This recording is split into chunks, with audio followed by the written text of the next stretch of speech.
I need to make a video that is emotional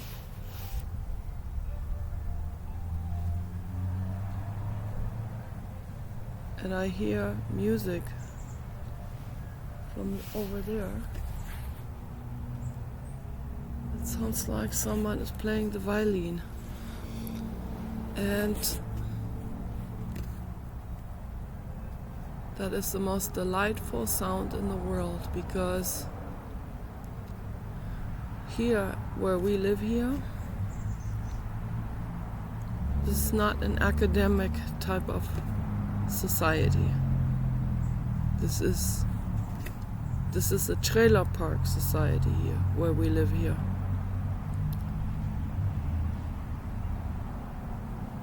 I have to talk about all of these things. I mean, all of these subjects, they all touch onto this, what I need to talk about. I'm very emotional. I just woke up. This is how I look when I wake up.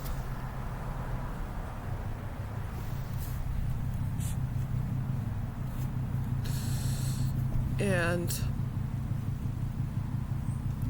I woke up and the most horrific emotions are going through my mind, which is normal when I wake up, actually, which is actually normal throughout the whole day and also before I go to sleep, but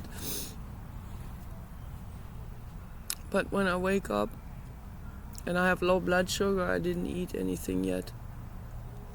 And I don't want to eat anything yet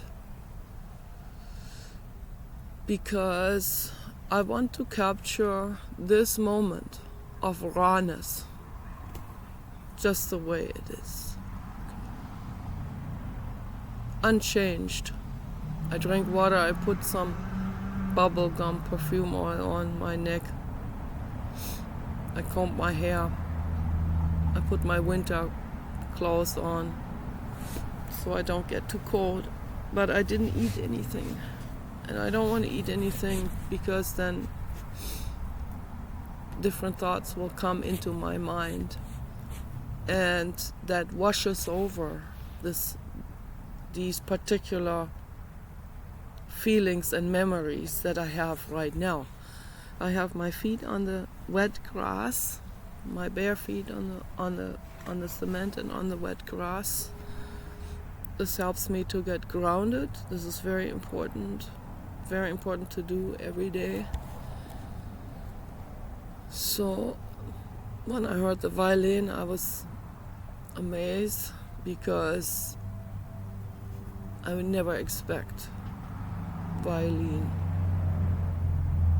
sounds here. I don't know if this is someone's music playing or someone is practicing the violin, but if it's music playing, that would be already like super, super extremely rare. Something classical even, something cultural, something raw and emotional and real. And if someone is practicing the violin, that would be unheard of in this area here, because I would not expect anyone, not a single person in this entire area here, I mean for hundreds of miles in all directions, I wouldn't expect anyone in this area to own a violin. I know one couple, Jehovah's Witnesses, they told me they had a Stradivari violin, which it's hard to believe. They probably lied about that, or they think they have one, but they don't play the violin. They never played the violin. They somehow got the violin from someone else, or someone inherited this violin to them, or I don't know. And I wanted to see the violin, but she didn't show me, so I don't even know if that's true what they said. But that's like already super, super rare, but I don't think there's anyone in this entire region that has a violin and actually plays the violin. And I don't say this as a judgment. That's the last thing on my mind. I say this. There is a tone of self-pity in this. In any time I have low blood sugar, so that's. I just want to be as real and honest about how I feel as I can.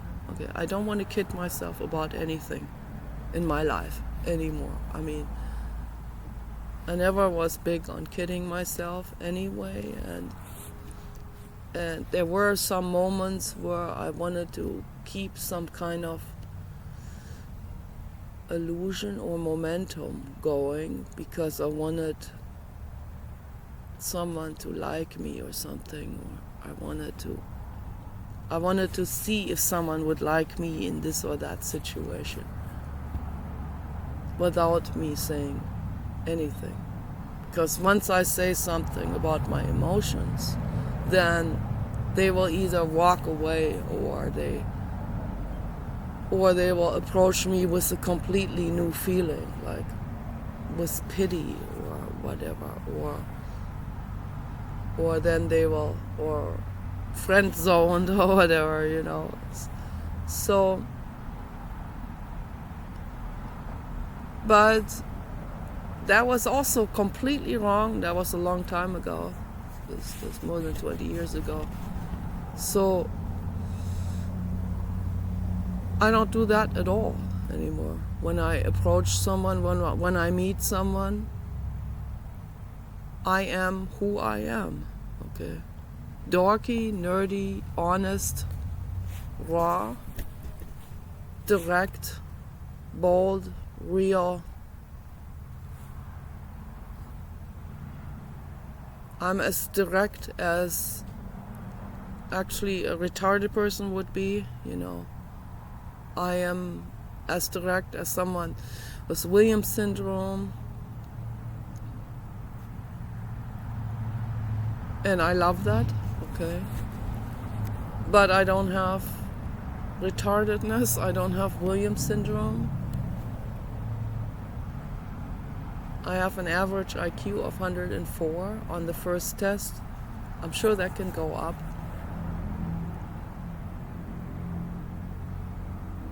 I was actually very glad to see that, you know. So, didn't even expect that because I have such low self-esteem. That was even a time test, so that gave me some reassurance that, hey Nicola, there's nothing wrong with you. Okay. No. This is all emotional, okay? I'm an emotional person. I'm emotional. Emotional. And it's okay. It's okay. It's okay to be emotional. It is shunned in the United States. Absolutely shunned and stepped on. But I'm emotional anyway. People that are emotional, they are shunned everywhere and kicked out everywhere, so they end up on the street homeless. That's the United States of America. You are an amazing country. Okay, so I have to say it. I'm sorry. I don't hate the United States. I think this is a country with unbelievable potential, and it keeps itself sort of going because there is this rift, because we have an enormous mass of Republicans, as well as an enormous mass of liberals. Okay? But the liberals, they also stomp on raw emotions. They're not different. They're just They just think they're different. They're just as religious. They're just as brainwashed. It's just that they're brainwashed with something else.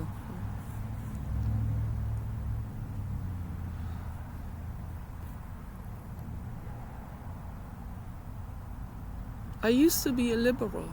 I thought this was the way to go until liberalism had been completely stolen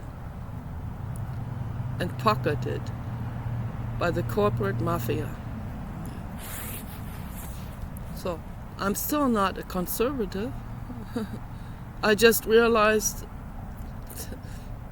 it's pointless to be on any one side. It's absolutely pointless. You have to think for yourself. That's the way it goes. And when you do this, and when you contemplate, you see who cares. You see Donald Trump cares. You can't look away, okay? If you really look, you see it. If you're not totally brainwashed and brain dirtied, Blue God agrees, 1111. Okay.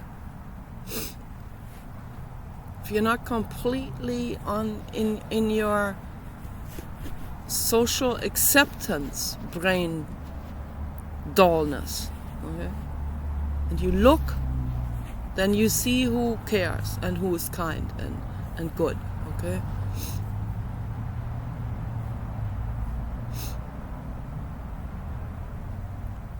I have talked to Republicans long time ago,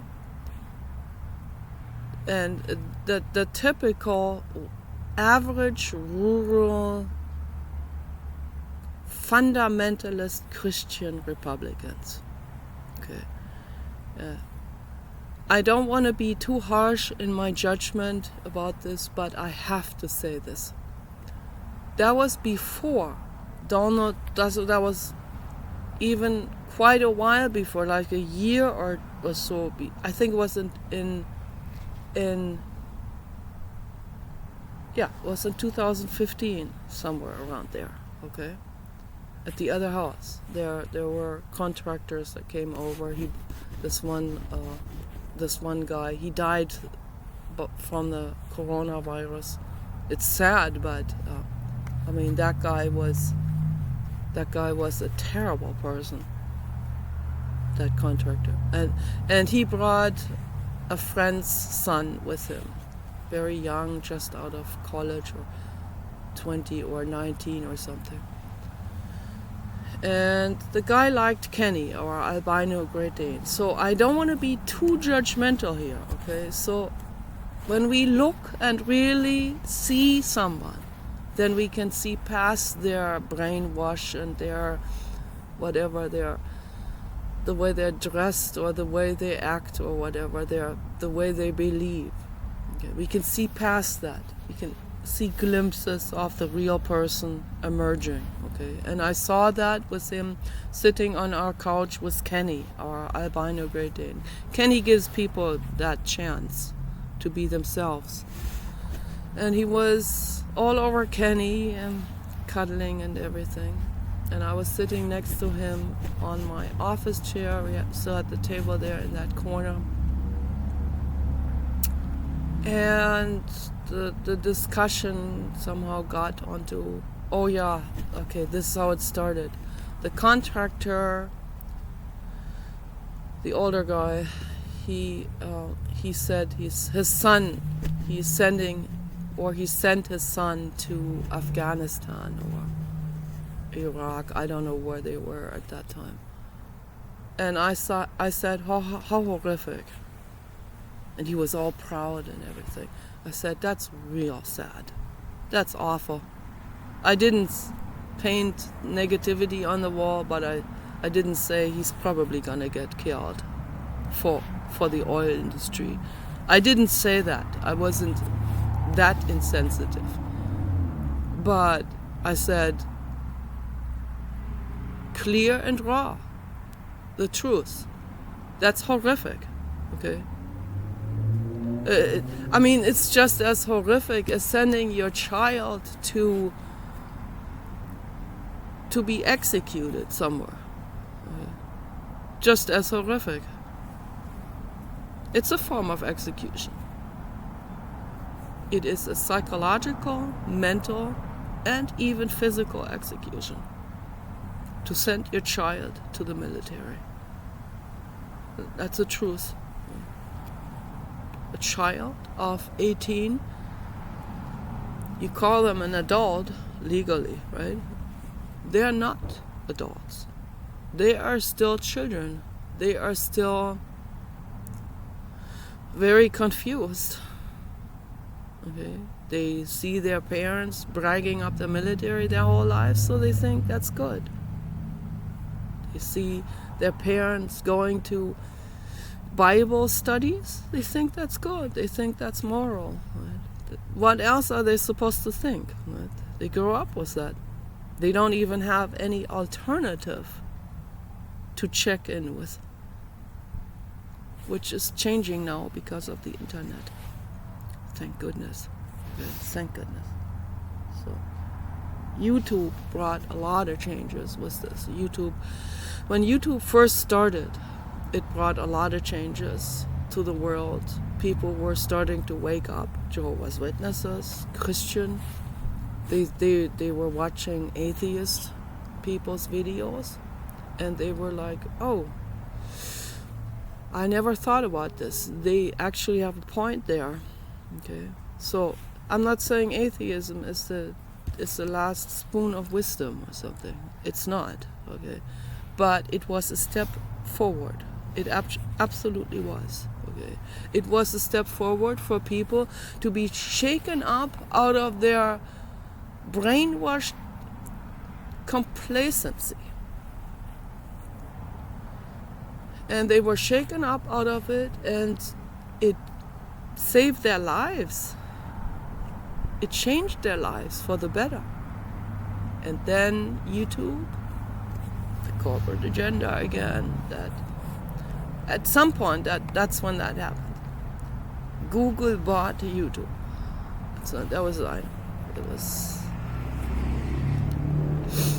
2007 or 2008, something like that. And that's when and YouTube and Google had already been hijacked and bought by someone corrupt. So Google used to be full of hope and ethics. Okay. So it was my number one go-to company in regards to technology. It still is. I mean, I haven't, because there isn't an alternative yet. I'm waiting for the Tesla computer, the Tesla laptop computer. So I don't know when that's going to happen. But Elon Musk is absolutely overwhelmed with work. Okay, so I can't expect this one person to create everything for us. Okay, how can you, if you're just one person? He's already doing way more than anyone in the whole world could ever do. Okay. I mean, it's a miracle. This man is a miracle. He's a savior for all of us. Okay. Much more than Jesus Christ. Much, much more.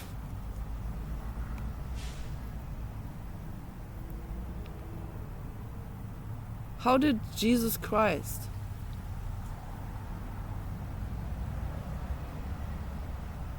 save anyone? Did he save anyone? Maybe a few people during his lifetime. But who created the Christian religion was not Jesus Christ. That was, I guess, Apostle Paul or some other people together with him. Some rewriters of history and cabal, puppeteers, I don't know. They wrote that. And I think that the Old Testament, that was even before Jesus Christ, that's actually something Jesus Christ was going against. But people forgot about that. It got pushed under the rug conveniently. So if the best that came out of Jesus Christ saviousness of the world is the Christian religion, then his mission failed. Okay. His mission of having a long-lasting effect through millennia and centuries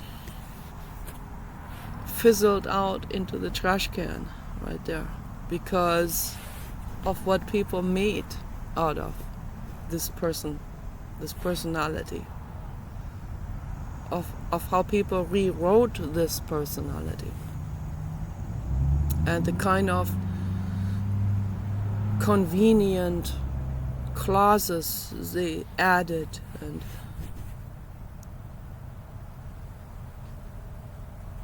kept mixing up that Old Testament with the New Testament. Testament, there's no testament here. Testament means I'm witnessing something. Testimony of it. Those people didn't witness anything. They didn't.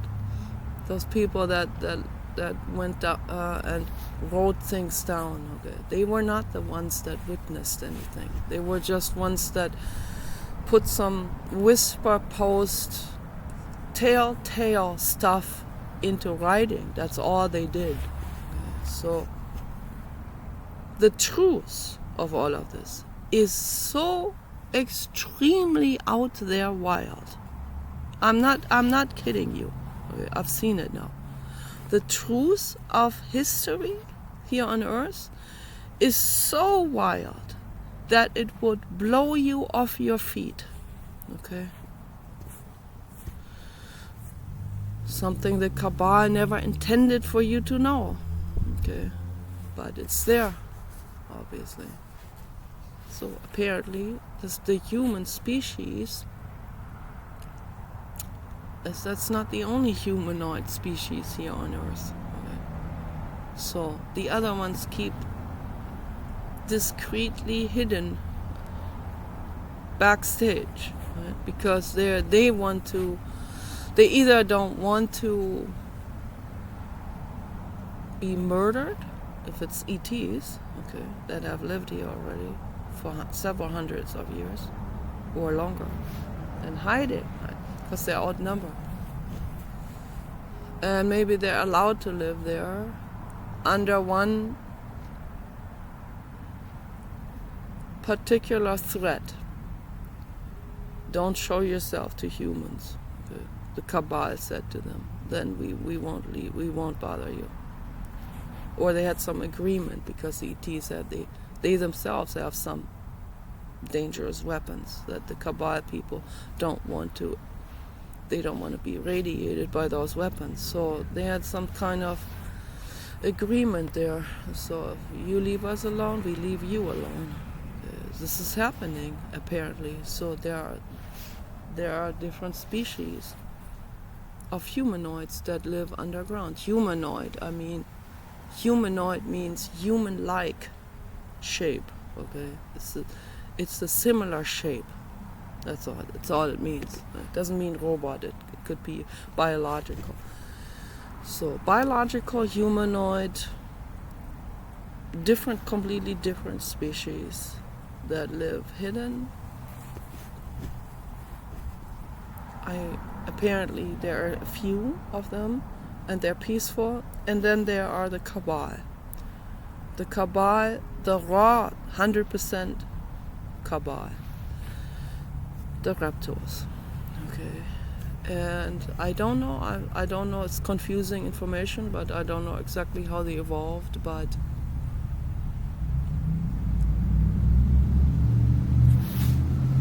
it makes sense that they evolved from a reptile, from a dinosaur.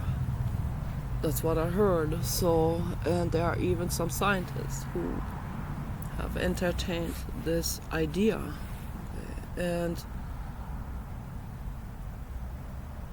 so that they evolved long before humans evolved, long before. So they are way more advanced with all kinds of things, with telepathy, with even mind control, They watched humans grow up, okay, into what they are now, and they want humans to stay dependent on them. They want humans to stay unempowered and not reach their level of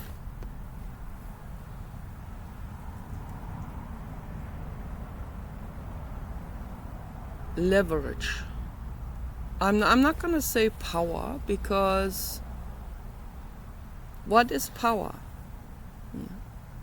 Do they have power if they are feverishly trying to keep someone down? Is that power? No, it's not power. Love is power. Okay. No, they want leverage over others. They want to be in control. Okay, so they keep the human species ignorant, and the ones that are investigating, they call them conspiracy theorists, and that's it. And then they get everyone laughing about that person.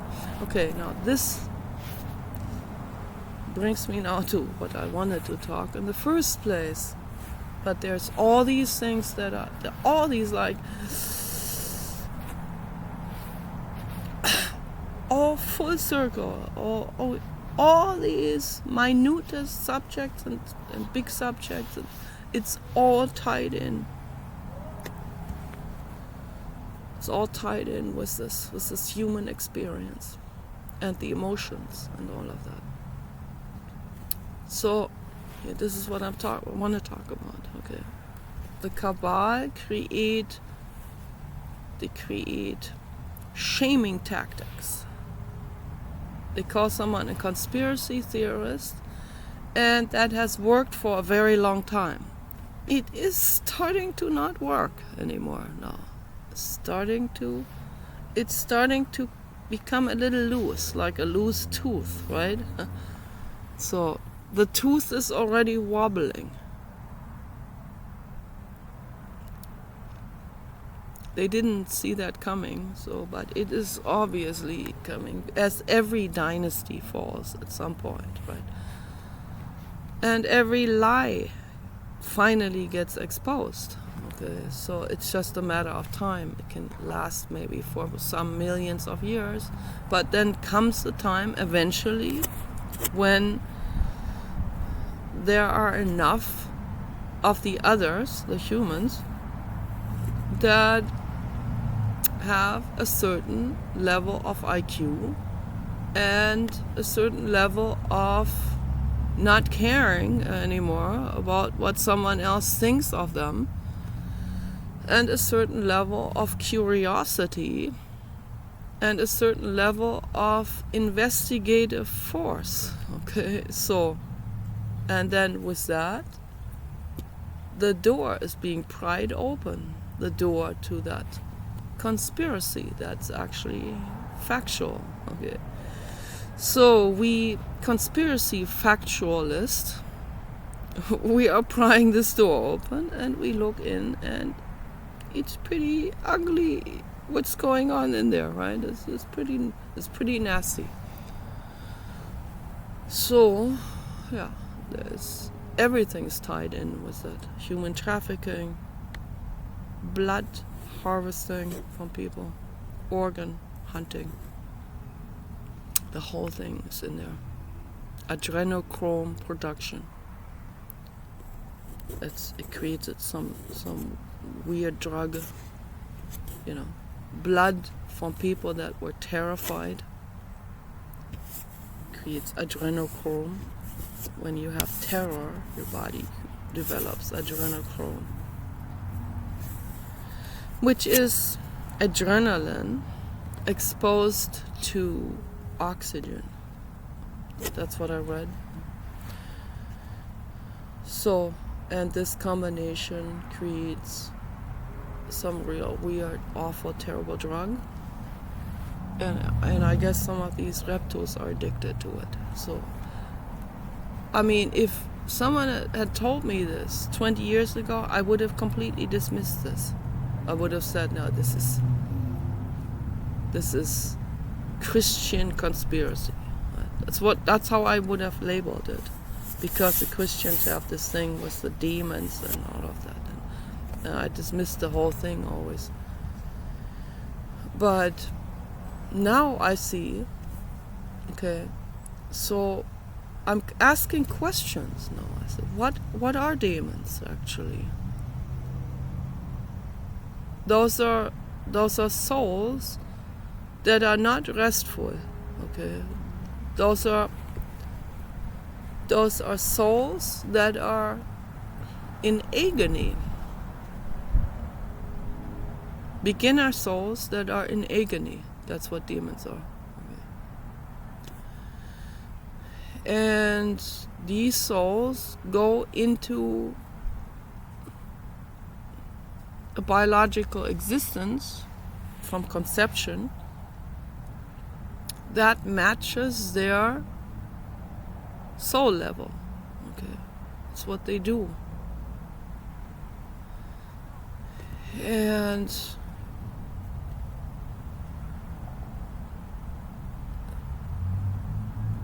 if they went into someone's body who has a high conscience, which I think this is what happened with my mother. Not to that extreme, but it's kind of on that level. My mother's body and brain, the natural body and brain, even with blood, with rhesus factor negative, B negative, B negative, that was my mother. I'm not kidding you, okay. Her blood type was B negative, her personality was B negative. I mean, as negative as it gets. And I suffered from that growing up. Trust me, my blood type is B positive. I'm not kidding you. This caused a collision while she was pregnant with the embryo Nikki Daisy. That caused a collision. She had to be given some type of medication to prevent this collision between the two blood types that were lethally dangerous together. So very interesting, all of this. My gosh, what a shocker is that. And how this ties in with everything else. It's like, it's this Mandelbrot calculation. It's like what you see on the outside is also on the inside. What you see on the bottom is also above. What you see in the microcosmos is also happening in the macrocosmos of that same entity or that same constellation, that same energetic whirl, right? Certain matrix of energy. You can look at basically the cover of the book and expect what's inside of the book in this in reality. Actually, was the book directly? Probably not always, but with the fractal geometry, you can guess the larger from the fraction. Okay, and that is also the case with our biology and our personality. It's a match, okay. And with the reptiles, yeah, the unrestful beginner soul goes into those usually, okay, that are also very callous brain and all of that, reptile brain. With my mother, in rare cases, it's like when a beginner soul goes into a more elaborate, more evolved body and brain. So that happens too. All kinds of things happen. And that can actually lead to a split personality of unimaginable proportions. There can be two persons in there. The natural body's function with large amygdala formation and real strong compassion and all of that. And then the beginner soul there too, which is their, when they have negative emotions, which then takes over. So the other one is the humble, kind, mechanistic almost, and the other one is the mean one is the beginner soul, that when the person feels bad, then the beginner soul leans in there and takes over. So my mother had two personalities, good Malis, bad Malis. It was a complete unconscious split of personality. It wasn't very obvious to everyone,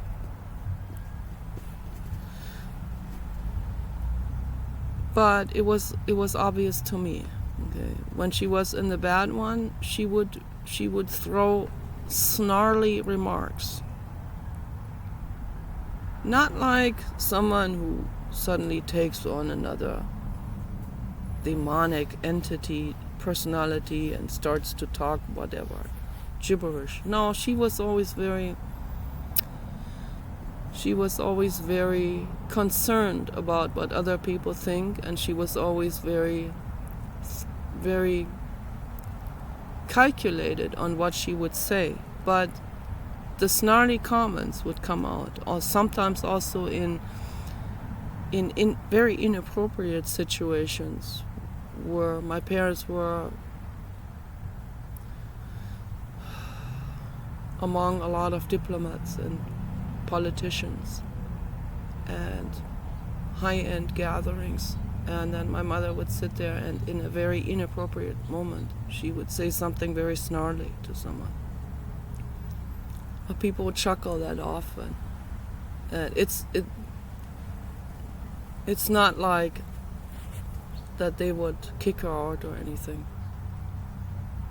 Because whatever snarly she says wasn't exposing anyone's personality.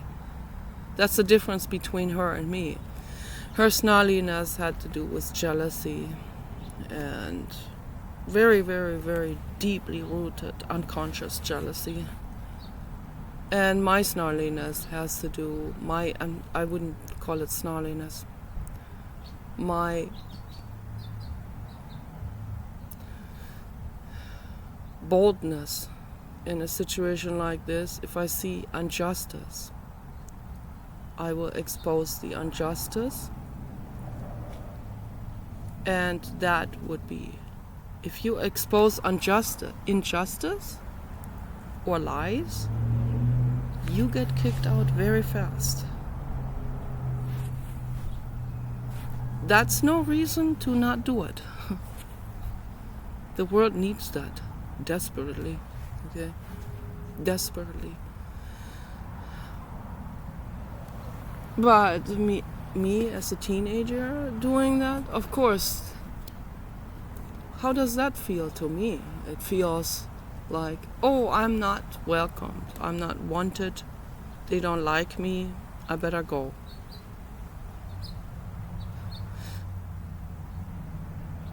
They stomped on me, and I didn't realize that I was right.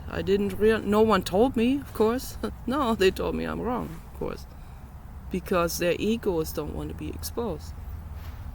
They want to keep up the lie, right? So, but it made me feel that I am not welcomed. I was the oddball. You know, at best they can dismiss me as a clown, worse is to kick me out, and even worse is to not talk to me for a while or something like this. So abandon me psychologically. That's really bad. That's really, really bad. That's still no reason to shut up. Okay.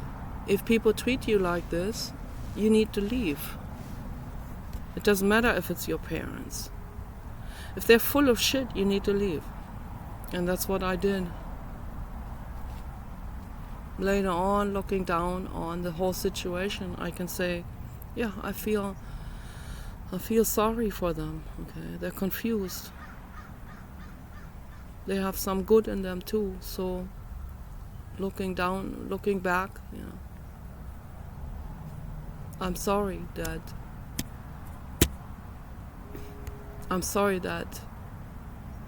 we didn't get along. Okay? I'm not sorry for speaking the truth. Never. I'm not sorry for leaving. I had to save myself. Well, I'm sorry that we didn't get along. It wasn't my fault. The truther, it's never the truther's fault. Never. From the sky perspective, it's nobody's fault. But from the earth perspective, of course, someone who is in a mesh of lies will bring that on, right?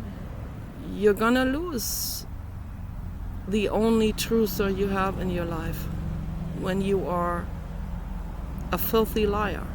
Okay. So, whether that's your pathology and where it all comes from, it's all there, right? I understand. It doesn't matter in that moment. The other person has feelings too. The other person is hurting when you lie, when you deceive them, when you get mad at them for saying the truth. They're hurting. Yeah. So they have to leave.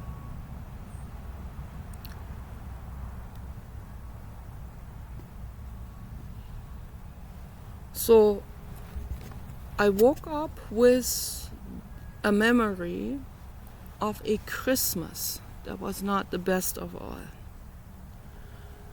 It was the Christmas of 2005 in Germany. And I regret, if I could turn the time back, I would never have gone back to visit. That was my last visit. Yeah. And I was so hurt and disappointed. It felt like things had escalated down. Not just with my family and every single person, but the entire community has escalated down. People were so rude on the street also. I've never seen anything like this. I guess they're like the people in New York now.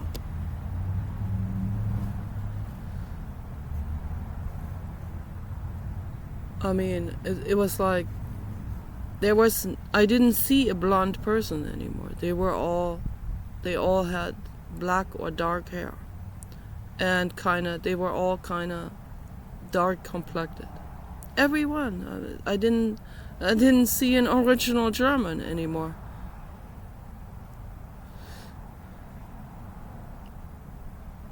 And they were ice cold. Ice cold. If I asked someone for directions, because I'd forgotten where things were. I hadn't been there in such a long time. If I talked to anyone there for anything, I mean, these people were so mean, and so the way they looked at me was hatred.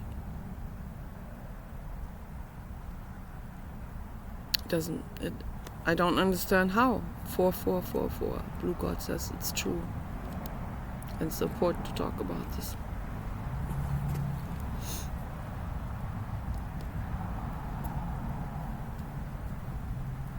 One time I was talking real sweet to someone's dog on the street, and a Turkish couple, or Middle Eastern, I don't know where they were from, Syrian or whatever.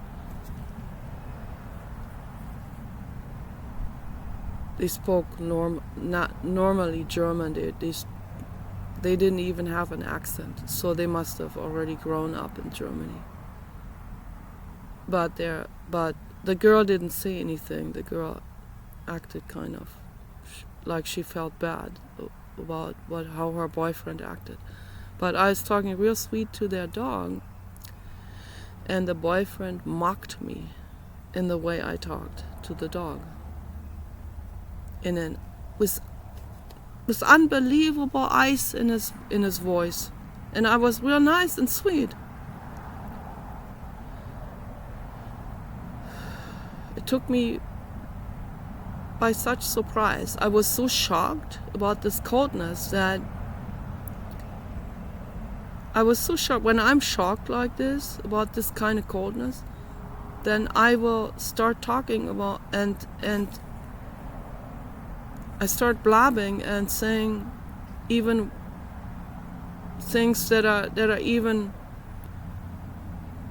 making that other person even more angry. And so I because I was so shocked, I said, well, I was living in the United States, and the people there, they don't talk like this to me when I talk nice to their dog. They're very nice. And then he snapped at me with like a razor blade and said, and why don't you go back to the United States? And I said, I will, I am, for sure. And then I walked away. I mean, this ice coldness, how do I deserve that, right? I guess maybe I said baby. Okay, maybe that's what it was. I said sweet baby or something, maybe in English. So he thought I was from the United States. I even have a very slight US accent now when I talk German. I'm shocked about this, but apparently that's what happens if we live in another country for that long, right? We speak our original language again, and other people can detect this slight accent. I would not have noticed it myself, but several people pointed it out to me. Some people don't care. It's not a judgment. But for some people, when they hear that, they think, oh, that's an Ami.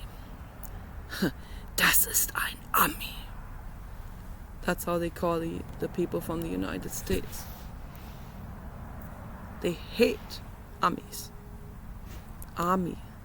A-M-Y. The American. The abbreviation for the American. So, no, I'm not from the United States. I grew up in Germany. I came to the United States when I was 26, so this is not my native language. But I've lived here now, overall, I've lived here now longer than I have lived in Germany. So, including the time that I have visited, I already calculated that in. So, 2 years that I was back there to study psychology, and then a couple of months. So, but altogether, I've been here now longer than I have lived in Germany. And I see this here as my home, and I'm infinitely grateful for the United States. I have criticism. Of course I have criticism. I have criticism probably for every country in the world. I have criticism for humans in general. And it's important, if we don't criticize someone, how is that other person ever gonna even know that there's a problem, right? So there are a lot of problems. So it is a problem in Europe that they keep bringing in immigrants that are Muslims and that are creating no-go zones of Sharia law in their country, in their own country. It's a problem. Right? It's also a problem here in the United States that there are people that are promoting this insane Christian religion. It's also a problem. It's a serious problem. I don't want either one of them to become dictators. We need benevolent dictators. We need dictators that have the well-being of animals and all beings and all people in mind. Okay? That's what we need. But anyway, when I woke up today, I remembered this Christmas in 2005, and I should have stayed. I was at an anthroposophical clinic for my nerves, because I was totally overwhelmed. But they treated me real bad there. And then again, the anthroposophists, Rudolf Steiner did not want to create a cult out of that. I love Rudolf Steiner from the bottom of my heart. I went to a Waldorf school.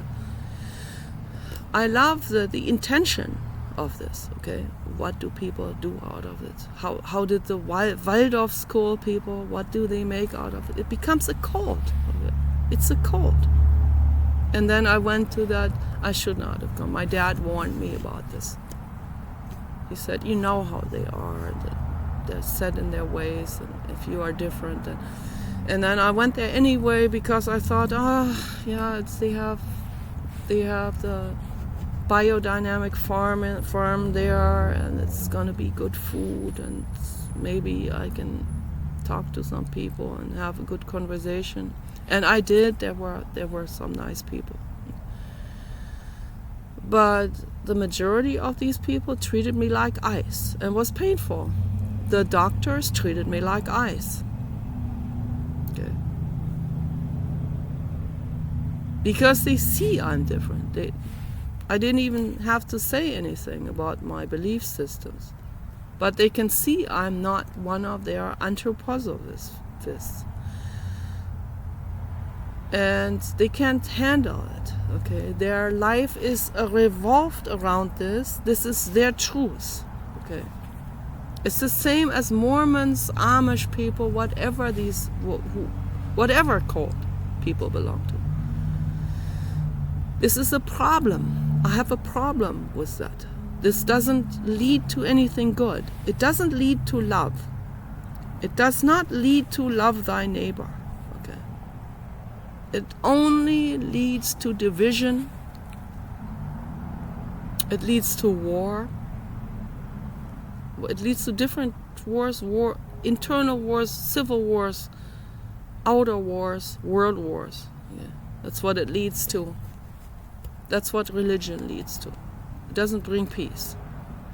I know that Donald Trump is not religious. Okay. And I highly respect him for that. What he does comes from his heart. Okay? It comes from his compassion. The amygdala. The compassion formations. And every cell of his body. Okay?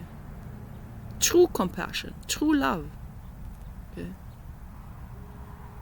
You know how rare that is in the world? Do you know how lucky we are to have Donald Trump as president? I think a lot of people don't realize that.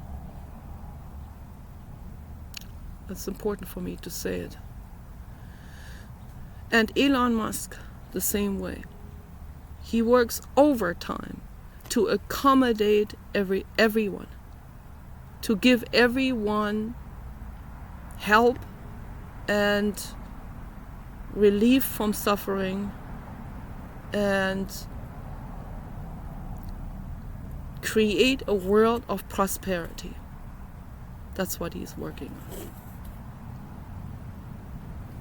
That is so rare.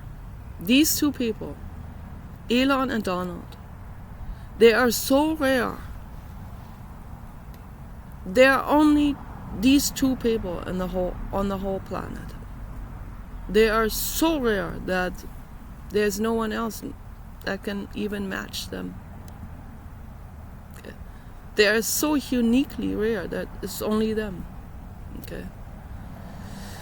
Two people out of over 8 billion humans. Okay. And they're both here in the United States. We should be infinitely grateful for them. They are saving this country. This country is a massive economic force on this planet. It has been for a very long time. And they are saving this country from a collapse. And you better be grateful for them. Okay, I have to say these things. It's very, very important. Here's the number. The Blue God agrees with me. 5555. Okay, it's the truth. Okay, this is not a coincidence. There are no coincidences.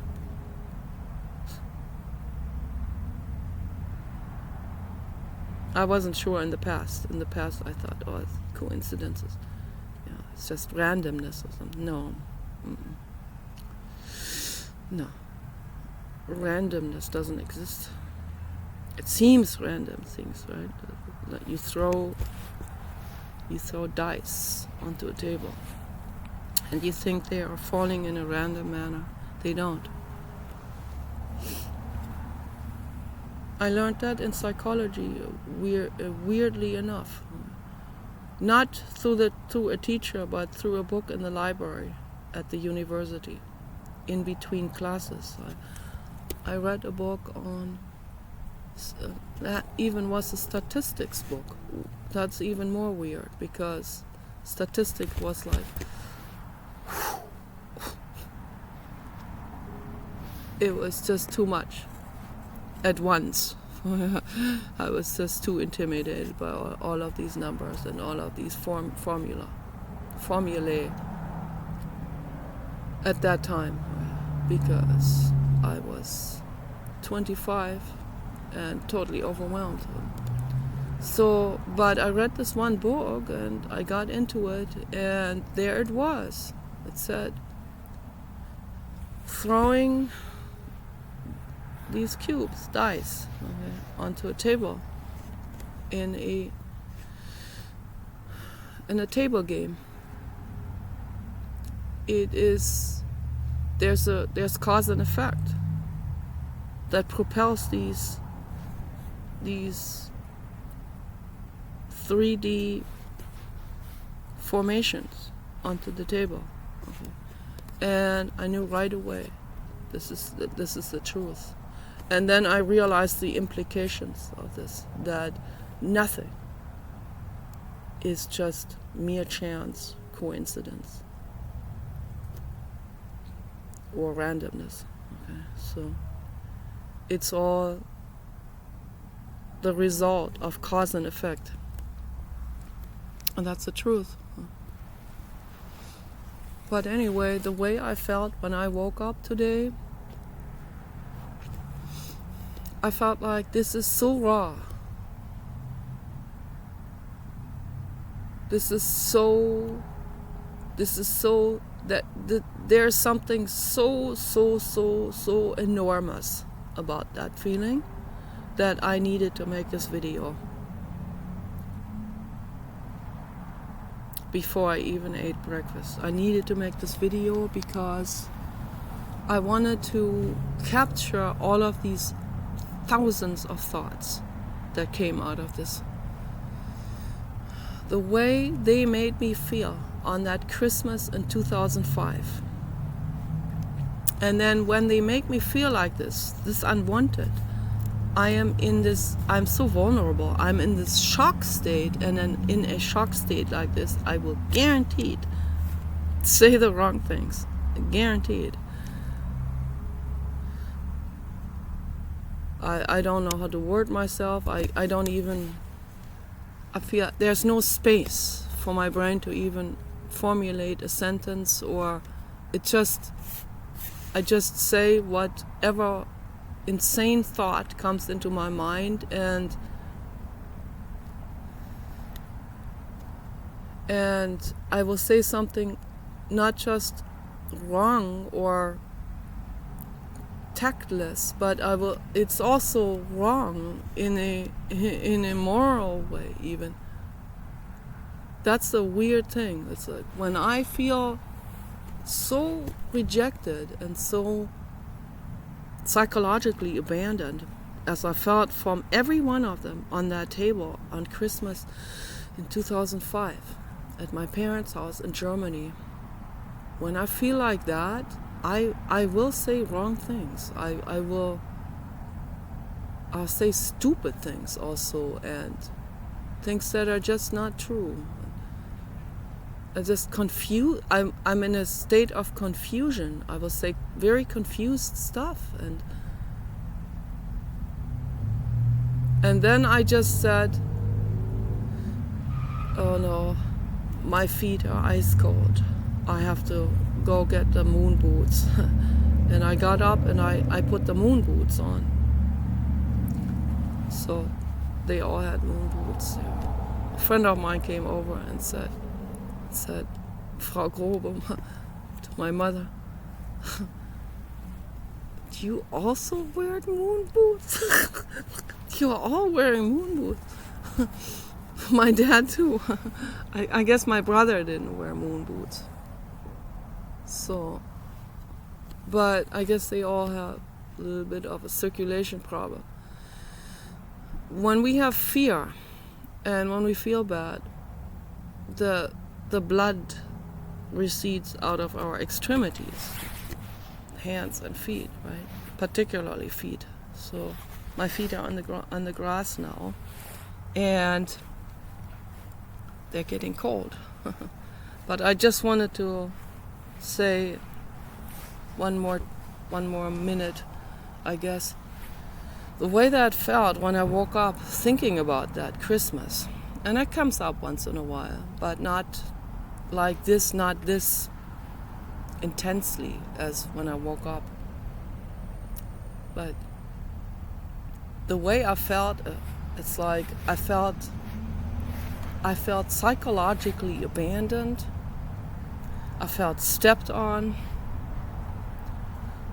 scorned, ridiculed, laughed at, shunned, and it felt unbelievably horrific. Okay, so I feel with every living being who is being shunned by others. I've been watching these love stories from the AIs, and they portray these situations in a very accurate way, the way people act. So that when someone is different, that person gets shunned. When someone is a do-gooder, they get shunned. When someone brings up the truth, they get shunned. When someone is not according to dress code or according to behavior code, word code, you're supposed to be quiet unless you're talked to, right? These kind of codes of society, kind of rather unspoken codes of law, yeah, which are ridiculous. I disagree with them. And if you step out of that, you get dismissed. You get ignored. You get shunned from society. And I feel infinite love and compassion for every single person who gets shunned from society, including myself. So, peace and love for all living beings.